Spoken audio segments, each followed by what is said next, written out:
Osiyo Family. Surprise! I am Dani, and welcome to the February 3rd live stream.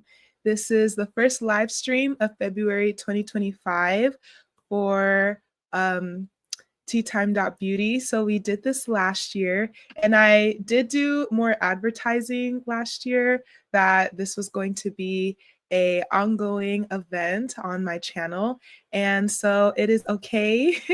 I understand if there's not going to be as much engagement today. I did not give a warning. And so anyone that joins today or is watching on the replay, I welcome you. Hello. So what we are going to be doing today is, well, first of all, let me introduce this event. So this is February live, 6 a.m. with Teatime.beauty. I will be hosting a live at 6 a.m. We're starting a little bit later this morning. It's the first day that I'm beginning this series for 2025. However, every morning at 6 a.m., every weekday morning, we will be reading a story together. The story we have for this year is, or the book we'll be reading from this year is Soothe Your Nerves by Dr. Neal-Barnett. Oh gosh, that glare is like absolutely terrible. I will post this book on my community page. It's okay. And the book and the author, the book title and the author are also in the description of this video below. So we will be reading for 15 minutes each morning. And so the flow of each session, each live, we will be doing a breathwork practice. We will be sharing a coping skill, and we will be sharing an influential woman that impacted the economy, and we're going to celebrate her, and we're going to see how she used or they used a coping skill in order to achieve the things they did in their lifetime. So then we will move into our read, which again, I will read to you for 15 minutes, and then we will reflect. And again, it's okay if there is not as much reflection today, because again, this is the first day and I did not advertise or tell anyone that I will be doing this again. Last year we had great engagement. And so if you ever want to look back in my Teatime.beauty live streams, you will be able to see in February 2024 the stories we read and see the engagement that we had in those sessions. And so I'm looking forward to the engagement we have this year. This is a desire that I have to annually host 6 a.m.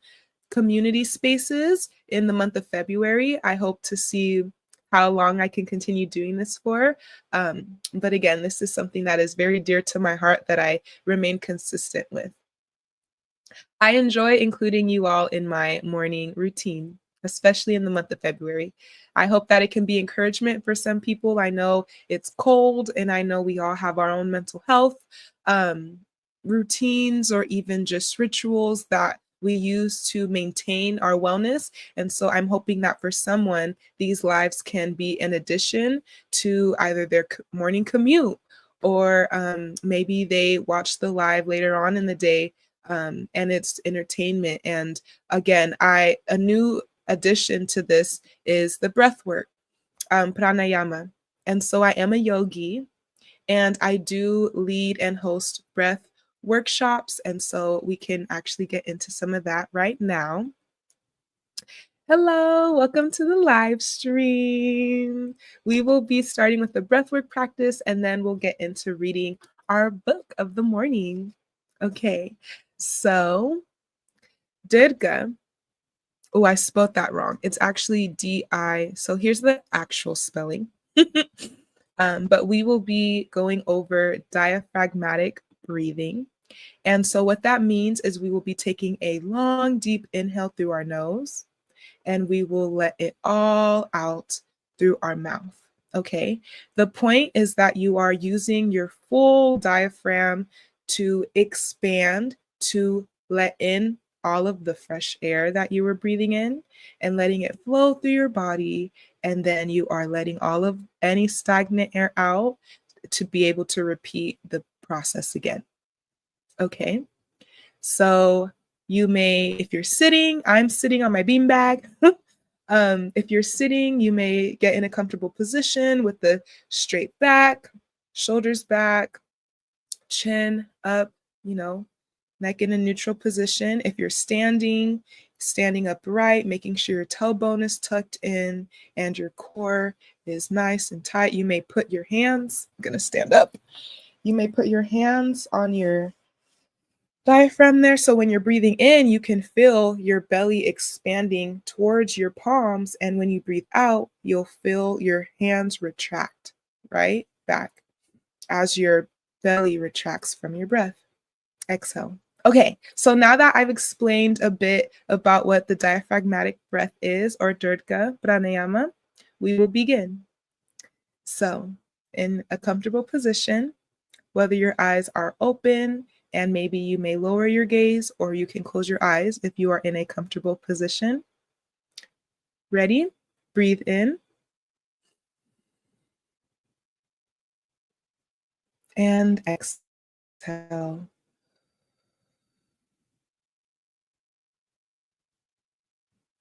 Okay, we will do that 3 more times. So breathe in. And exhale. Breathe in.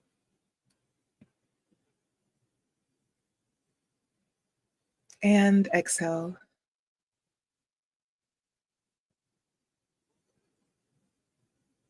Awesome. Let's do one more. Breathe in. And exhale.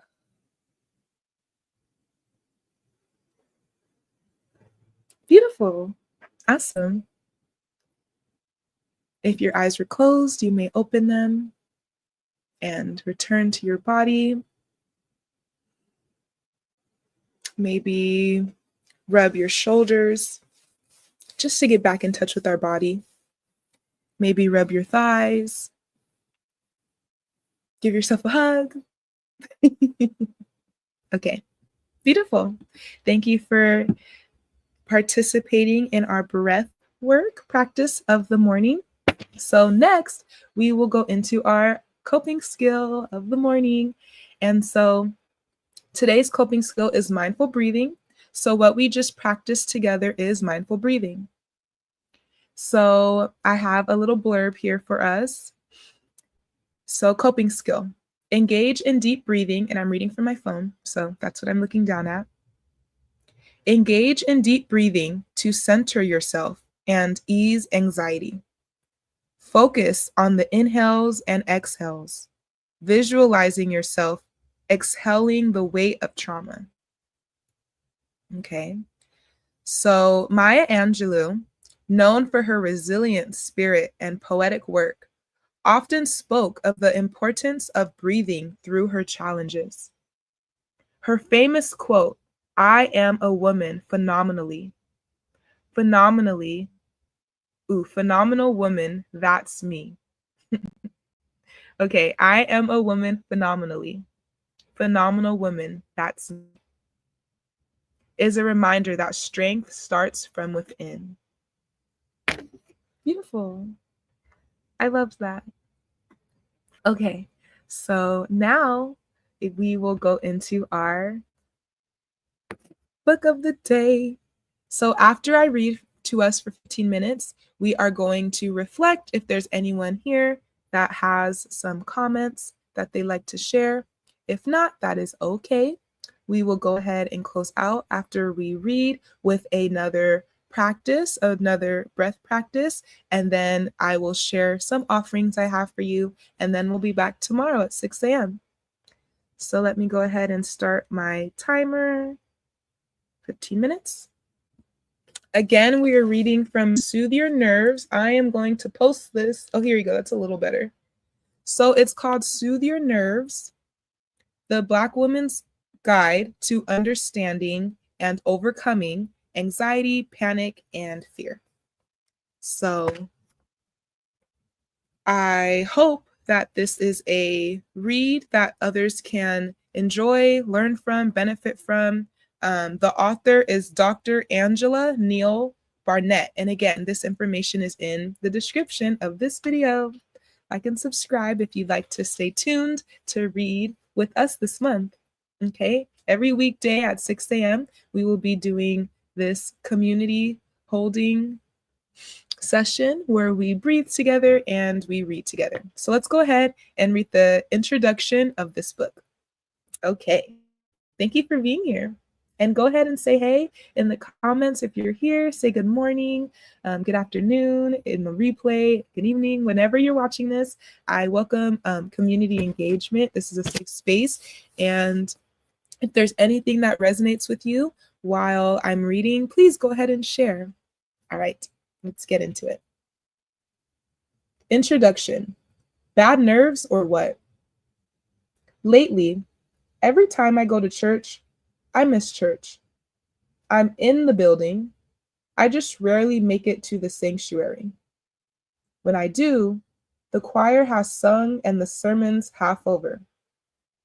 Every Sunday for the past year, I've left the house with my husband and preschooler determined to participate in an entire service. It hasn't happened. Instead, somewhere between children's church and the sanctuary, I am stopped by somebody who really needs to talk. And it's not just at church. These days, it seems everywhere I go, someone wants to speak with me. At the grocery store, at funerals, at the library, even at the carousel in the mall, someone is always stopping me. When I go into my office, it's the same thing. My email and voicemail are filled with messages from women who need to talk. What do these women want to talk to me about? What is so important that they lay in wait for me on a Sunday morning, seek me out in public places, and email me halfway across the country? Anxiety and fear, only that's not what they call it. Nerves, they say, or this situation is working my last nerve, or my nerves are bad. Because I am a psychologist who specializes in anxiety among African American women, they believe talking or writing to me will make it better. What they fail to realize, and what I gently point out, is that talking to me in the hallway for a few minutes during church, snatching a few minutes with me in the cereal aisle, or receiving an email reply from me is not sufficient.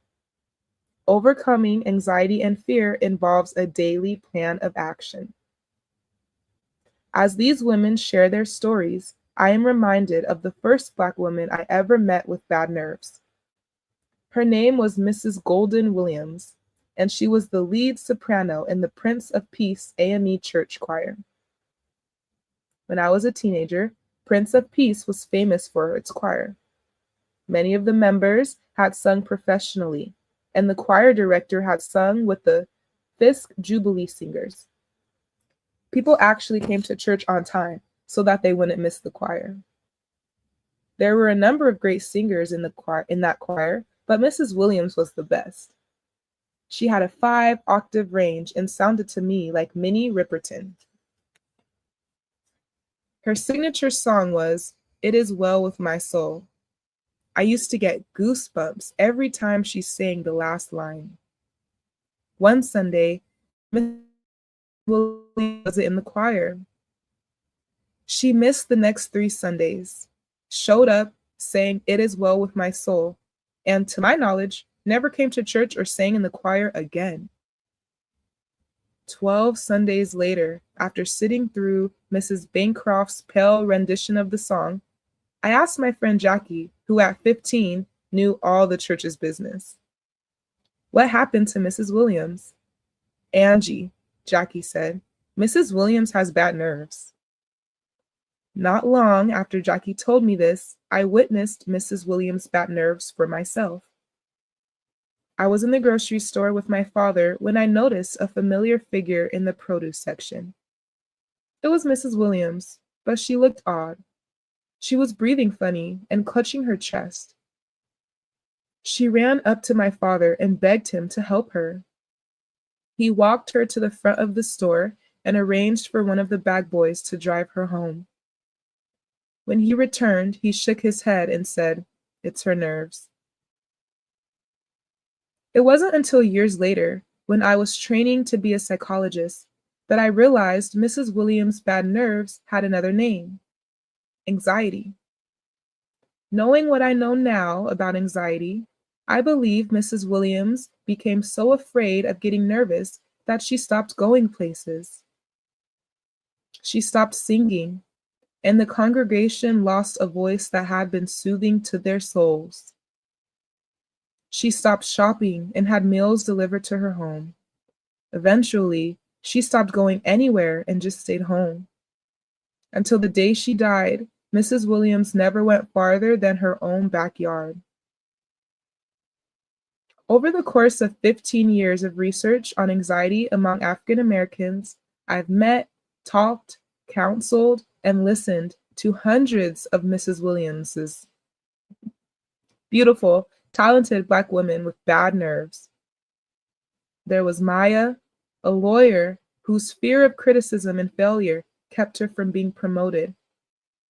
Willa Mae, a lifelong friend of my mother's whose fear of cats caused her to stand in the middle of our driveway and holler whenever she came to visit. And T, who appeared to have it all, but whose anxiety made it impossible for her to go anywhere but to work and back. In this book, I'll share their stories and the stories of others whose debilitating anxiety and fear prevented them from being all the Creator intended them to be. Each of the women you will meet in this book thought that Black women didn't get anxious. Each of them felt as if they had lost control of their lives. Many of them had. The good news is most were able to regain control. Through the years, as I've talked with anxious Black women, regardless of their age, income, or status in life, the first question they always ask me is, why? Why is this happening to me? Why am I afraid? Why can't I get over this? Black women can spend years trying to find out why they are anxious and fearful. And when they do, it doesn't make a difference. The anxiety and fear still remain. In fact, the search for why can increase the anxiety and fear. The key to overcoming anxiety and fear is not why, but what. What is anxiety? What is fear?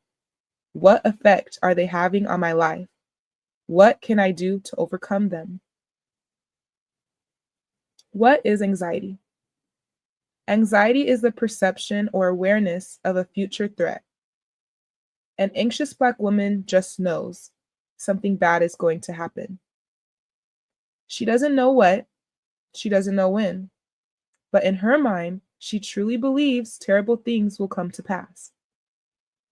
This imagined bad thing is called a perceived future threat. This type of threat is unrealistic and far worse than anything that actually happens. However, to a Black woman who is experiencing anxiety, it feels very real.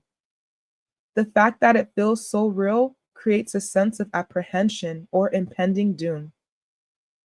The mere thought of the perceived threat places a Black woman in a state of being constantly on guard and agitated, known as hypervigilance.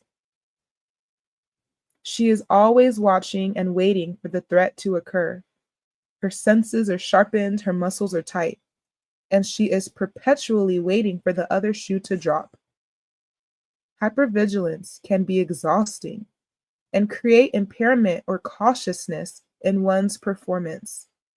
As a result, many anxious Black women choose either to play it safe or not to play at all.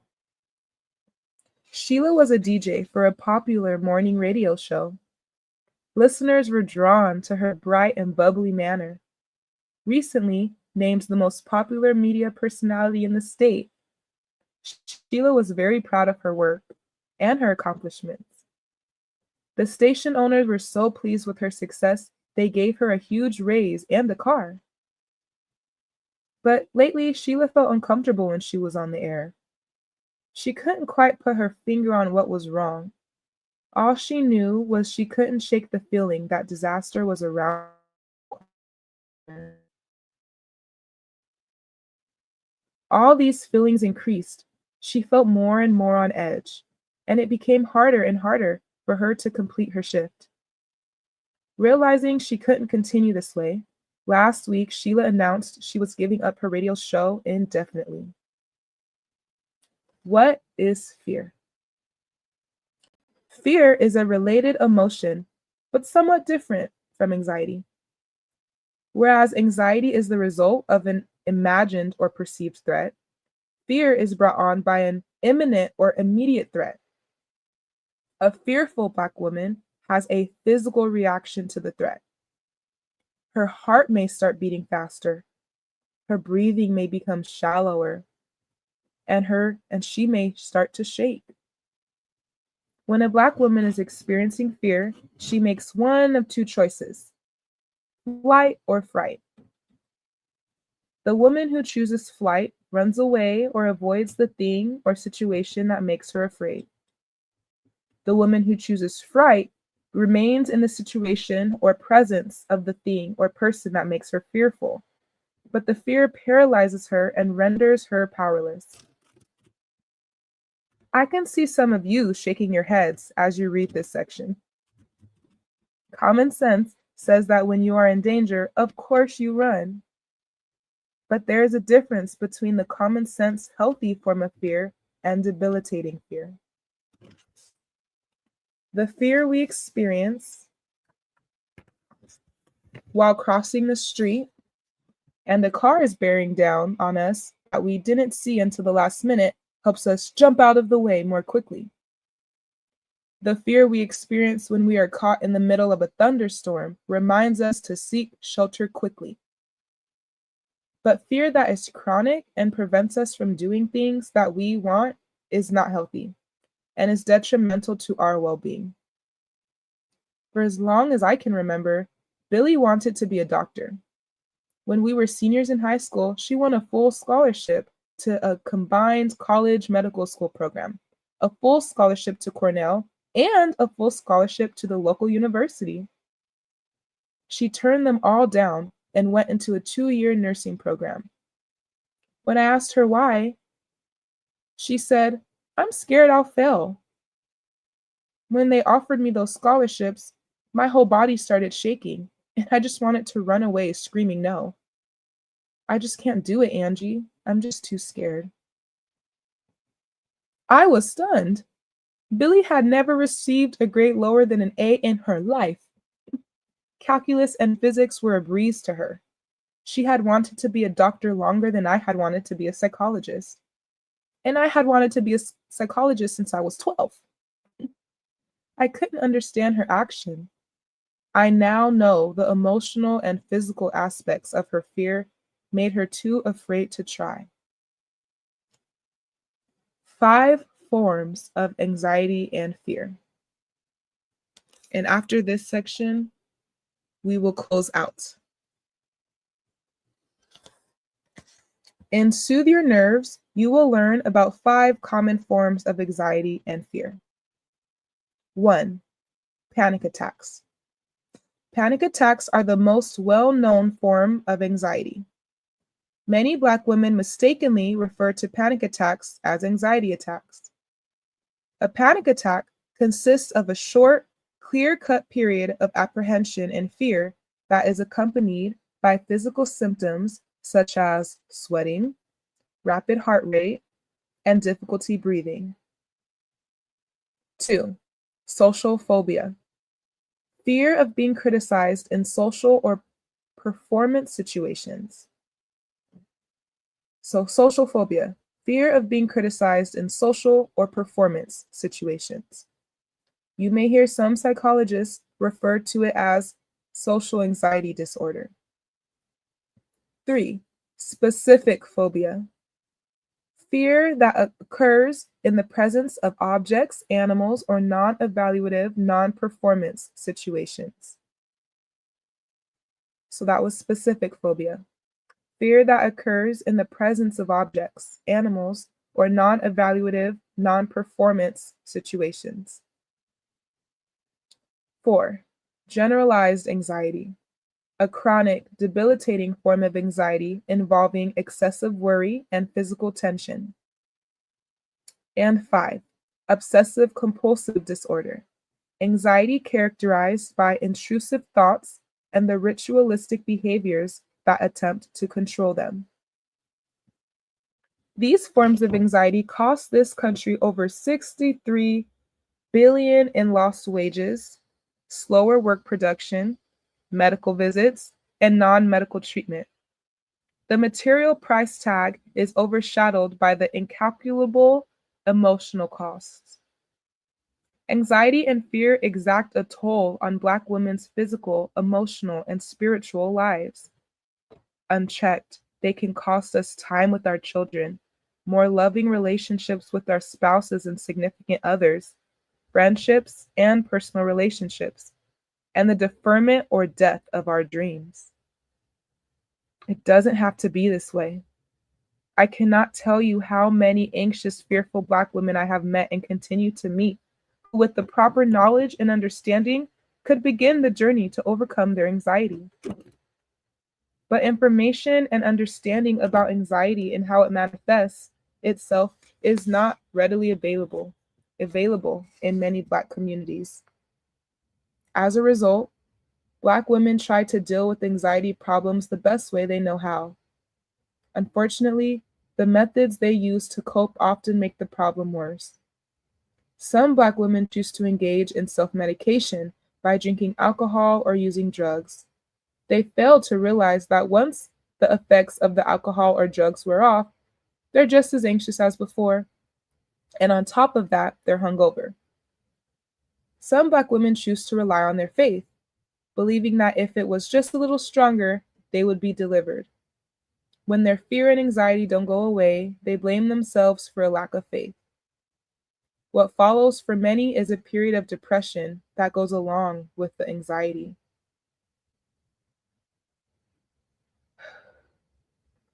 Other Black women believe being anxious is not their lot in life. Other Black women believe being anxious is their lot in life. They think no one or no thing can help them. These women are caught up in a negative cycle of thoughts brought on by their anxious state. One of the biggest problems with anxiety is that it perpetuates what if thinking. Even after the physical experience of anxiety is gone, the what if thinking remains. What if it happens again? What if I mess up? What if what you tell me in this book doesn't help? That is why, once the physical symptoms are alleviated, women must work on the mental component, the anxious what if thoughts. As African American women, we are descendants of queens of denial. When it comes to anxiety and fear, many of us are queens of denial.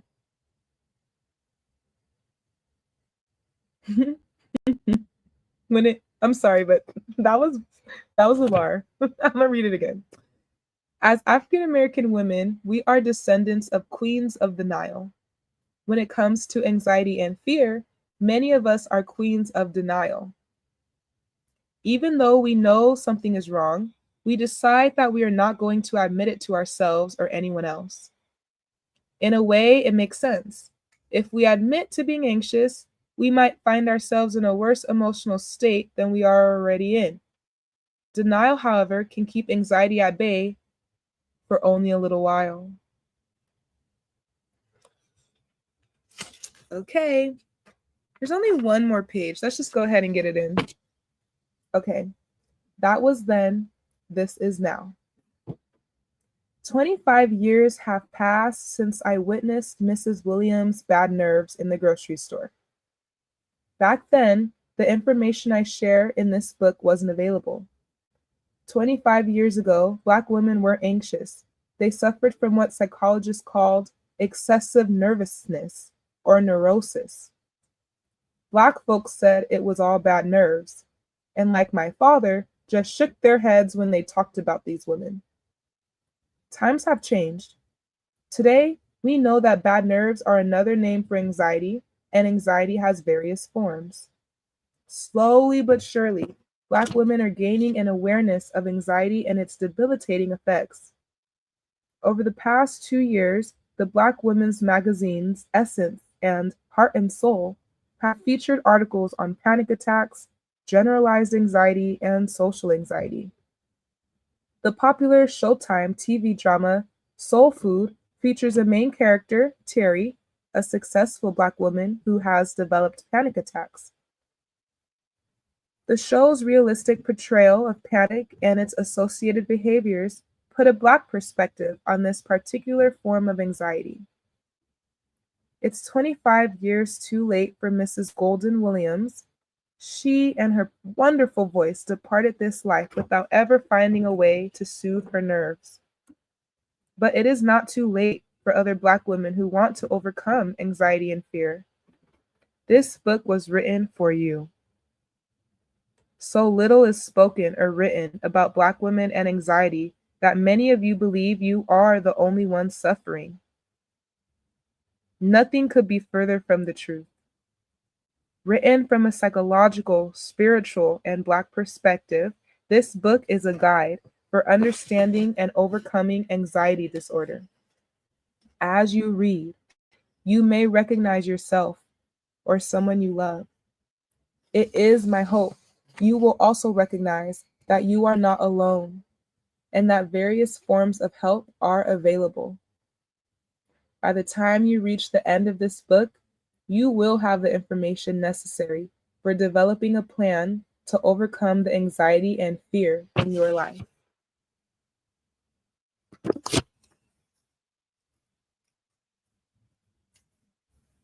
Beautiful. So that was the introduction. We will continue tomorrow at 6 a.m. with chapter 1. So I will go ahead and share some reflections of my own. And again, anyone on the replay, please go ahead and share any reflections you may have. So I do want to share that when we started out this morning with our own breath practice before we read this book, that in and of itself is a coping skill. That is a way to soothe your nerves, mindful breathing, right?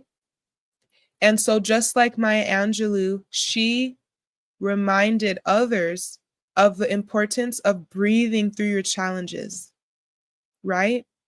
So in the book, when we heard about the women who, or even when if we resonated with the understanding of moving from denial to awareness, acceptance, acknowledging these symptoms of anxiety, we're not going to label it something else. We're going to call it what it is.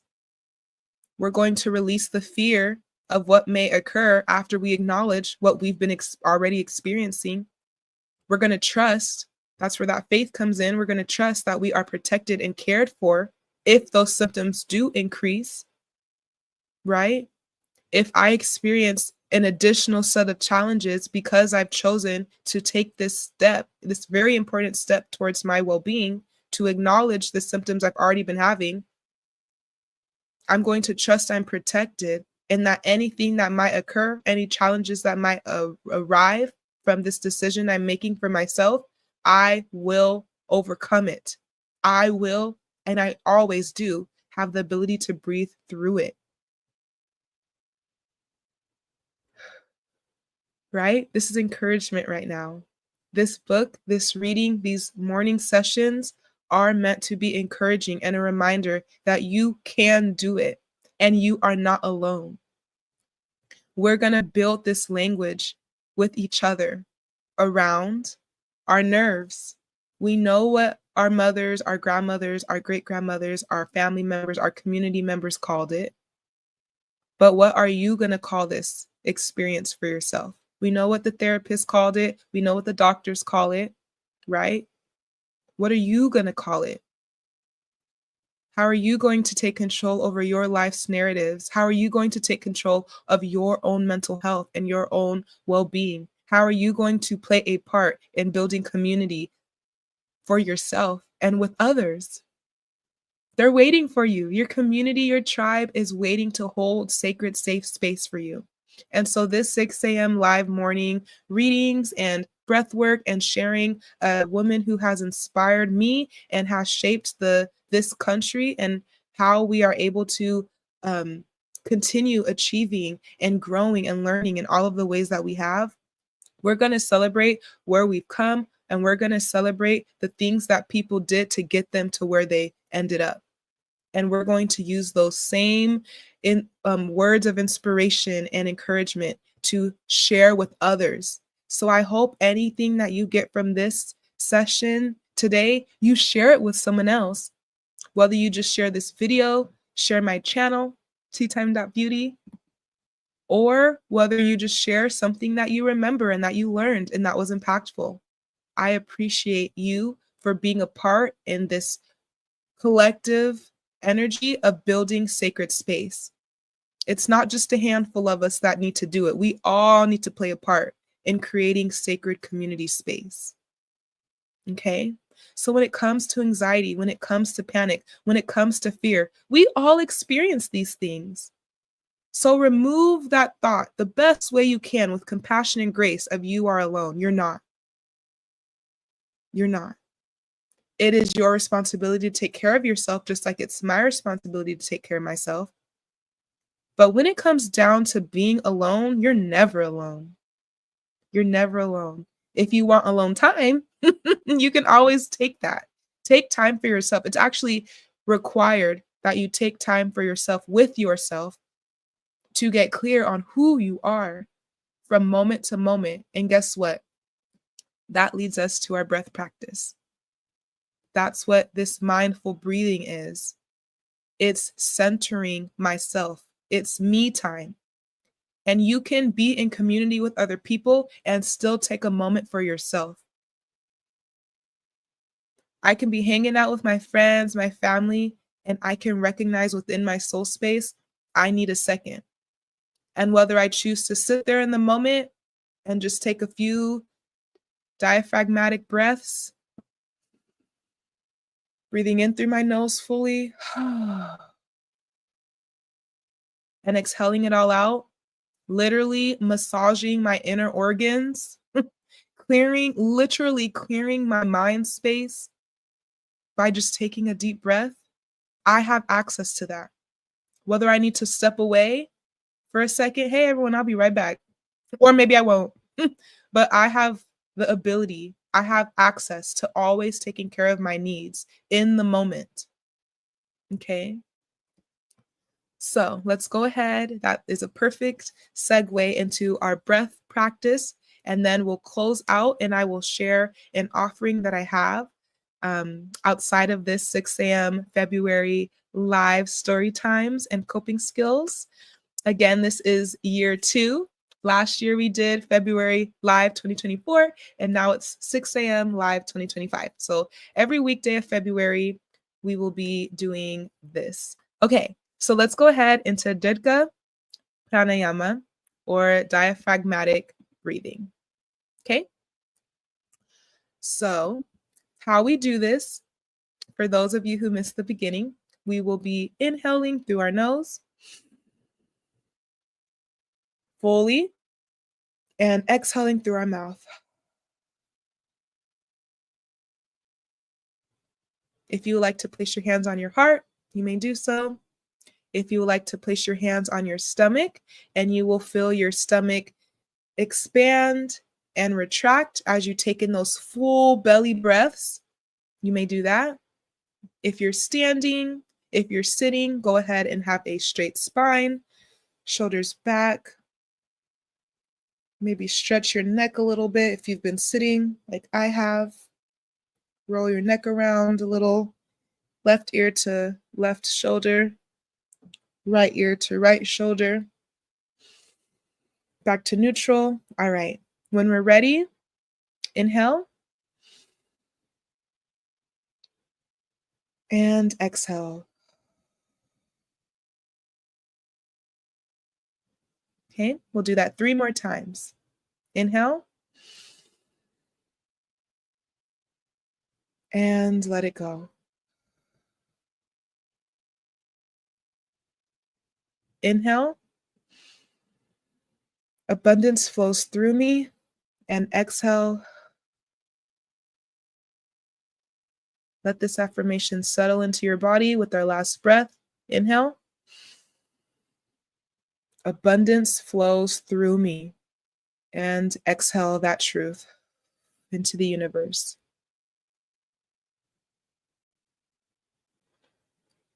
If your eyes were closed, flutter them open. Get back in touch with your body. Thank your body.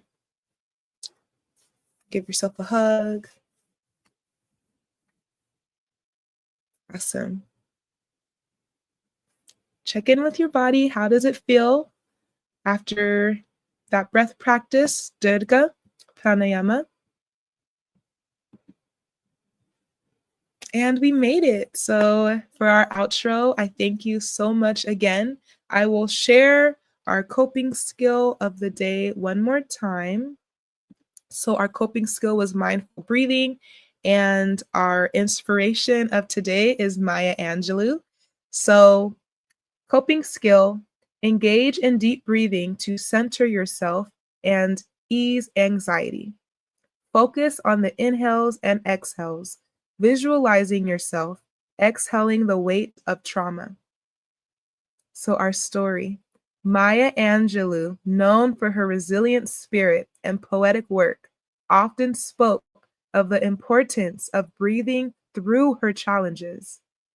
Her famous quote, "I am a woman, phenomenal woman, that's me," is a reminder that strength starts from within. So, I am so grateful for you for being here today, whether you are here on the live or you are here on the replay. Yay! Morning, Marissa. Thank you so much for being here.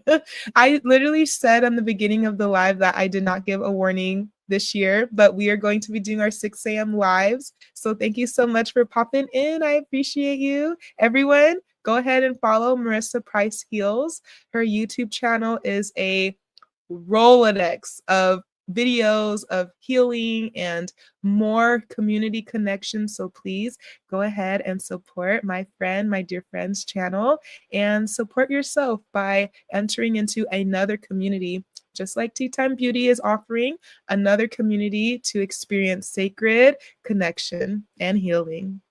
Yay! Yeah, thanks for being here.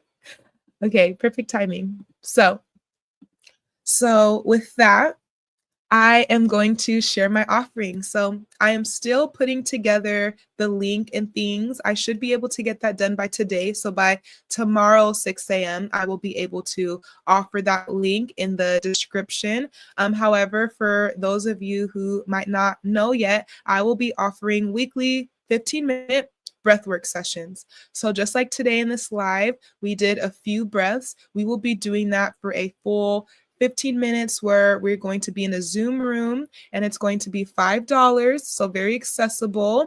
We are going to be in a room where I am going to lead us in a different breath work each week. So it's going to be once a week for 15 minutes, $5. And if you would like the replay, just in case, 3 p.m., it's going to be at 3 p.m. Pacific time. So if 3 p.m. does not work for you, for $10, you're able to get the replay.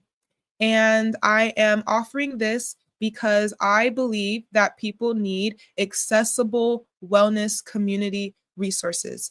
I do not need to charge you a whole bunch of money for you to access something that is going to impact your wellness day to day. I do not need to charge you a whole bunch of money to offer you knowledge that I know I have. And also, it's a joy for me to be able to connect with other people who are looking for a space for healers and for those who are healing. So that's what Teatime.beauty is.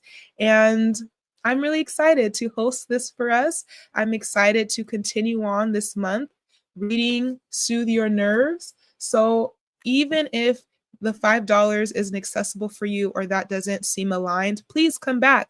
For these 6 a.m. lives, these are free. I'm still sharing resources here. We're going through breath practices. We're sharing encouragement. We're even going through history and seeing what did the women from the past use to cope through the things that they went through in order to achieve the great things they achieved, so we can get that same encouragement. And this community is here for you, right? You are not alone. Reminder. And remember our affirmation from today: abundance flows through me. Okay. The breath practice we did today was Durga breath practice, or diaphragmatic breathing. So you learned something new today. All right. Like and subscribe if you haven't already. Again, my name is Dani. This is Teatime.beauty. And this is February 3rd, first Monday of February. Go ahead and get it in today, you all. You're beautiful, you're powerful, and you are unstoppable. Okay. Have a beautiful, beautiful Monday. Wado.